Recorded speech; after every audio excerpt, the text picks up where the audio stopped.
looking at seasonal adjustment, seasonal adjustment, seasonal adjustment, seasonal adjustment.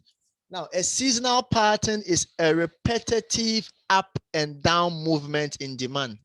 So when the ups and down in demand is repetitive, we call it a seasonal pattern.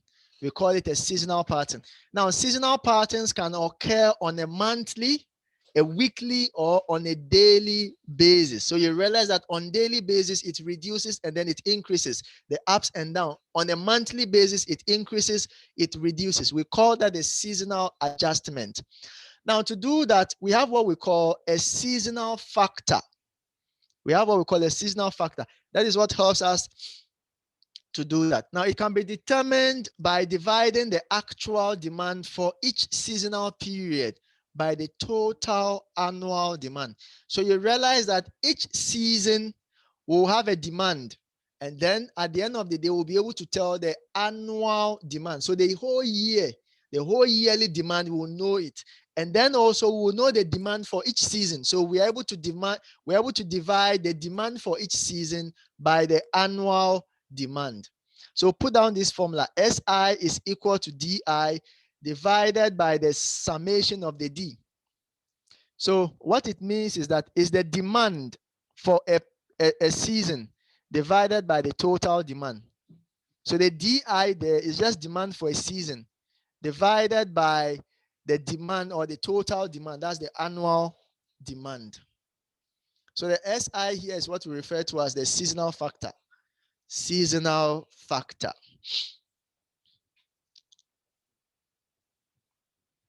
Now let's look at this data. You realize from this data that there was 1998, 1999, 2000. So these were the years. But you realize that each year has 4 quarters. So quarter 1, quarter 2, quarter 3, quarter 4. And then we have values for all of them. So in 1998, the total for the annual demand there was 45. But we were able to tell the demand for each quarter, quarter 1, quarter 2, quarter 3, quarter 4. And then also 1999, 2000. When you come to quarter 1, we're able to tell the total of quarter 1 for all the 3 years. We're able to tell the total of quarter 2 for all the 3 years. We're able to tell the total of quarter 4 for all the 3 years. Now we are able to tell the overall total, which is the summation of the entire demand for the 3 years. Now, if we want to predict the seasonal factor, or if you want to know the seasonal factors, all we'll do is that we pick the demand for season 1 divided by the total demand. So you realize that the demand for quarter 1 was 42. Demand for quarter 1 was 42. So D1 is 42 divided by the overall total sum of the demand. That is 148.7. That gives us 0.28. You realize that S2, the seasonal factor, S2, so season 2, is giving us D2 divided by the summation of the entire demand. D2 is the same as quarter 2. That is 29.5 divided by 148.7. Now, if you want to find quarter 3, that's S3, will give us the demand in quarter 3. That's 21.9 divided by the total demand, 148.7. And then quarter 4 will give us the demand. The demand for quarter 4 will give us 55.3 divided by 148.7. That gives us 0.37. So these are what we refer to as the seasonal factors. The seasonal factors. So sometimes they give you the data in years and then they divide it into quarters for you. Your job is to calculate the total of each quarter and then find the overall total. That's the annual demand. So season 1, or the first seasonal factor, will be the demand for the first quarter, the total demand for the first quarter divided by the overall demand. That is what will give you the seasonal factor there. So we call that the seasonal adjustment. So the first one is 20%, 28%, 20%, 15%, and then 37%.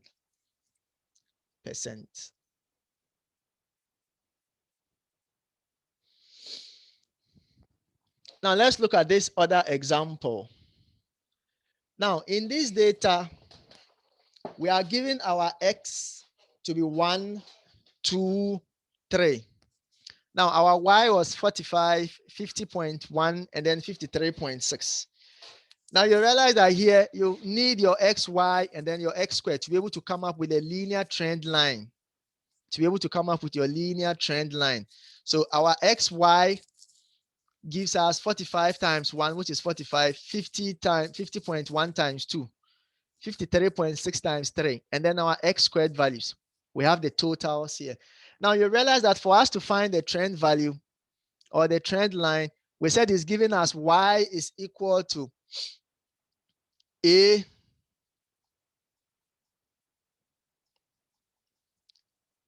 plus BX.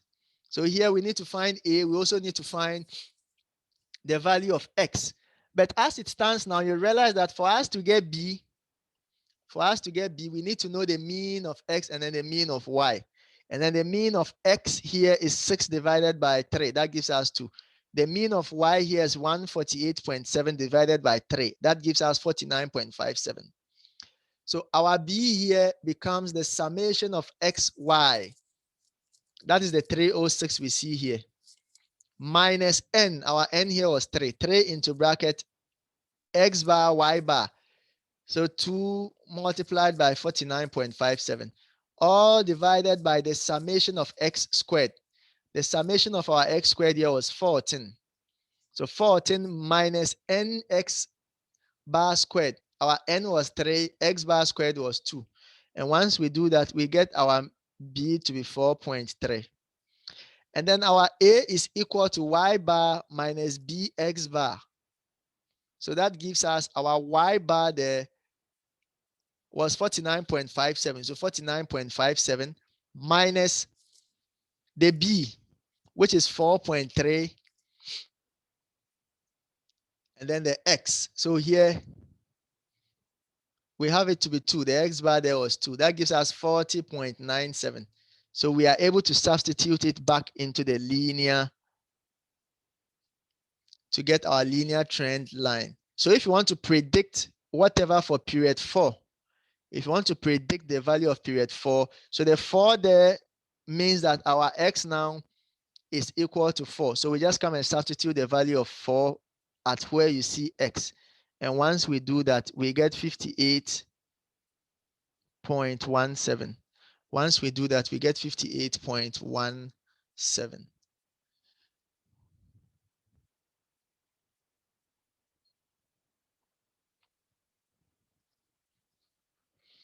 Now that is basically what we just did.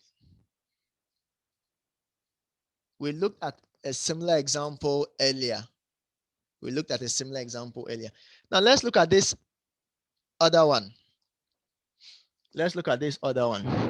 Now we are able to forecast for the entire year. That's the trend line for any data. We're able to do that. We multiply the forecasted demand for the entire year by the seasonal factors to determine the quarterly demand. So if you want to determine the quarterly demand, what we do is that we just have to multiply our seasonal factors that we found. We multiply our seasonal factors that we found by the forecasted demand. Now remember here, what we just did, our forecasted demand was 58.17. Our forecasted demand was 58.17. 58.17.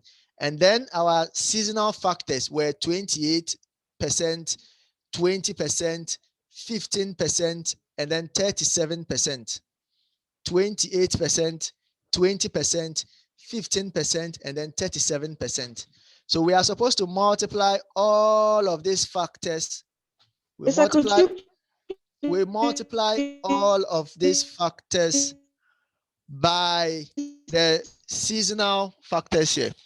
So what we'll do is that you realize that it is 0.28 multiplied by 58.17. 0.28 multiplied by 87. 0.28 multiplied by 58.17. The 58.17 was the forecasted demand. The forecasted demand from the linear trend.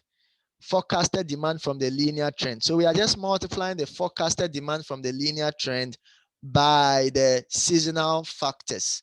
So you realize that the first one is 0.28 multiplied by 58.17. The second one is 0.2 multiplied by 58.17. The third one is 0.15 multiplied by 58.17. The next one is 0.37 multiplied by 58.17. And once you do that, we are able to get our seasonal adjusted forecast, the seasonal adjusted forecast. So here we are basically saying that the S1, S2, S3, S4 are the seasonal factors, the seasonal factors.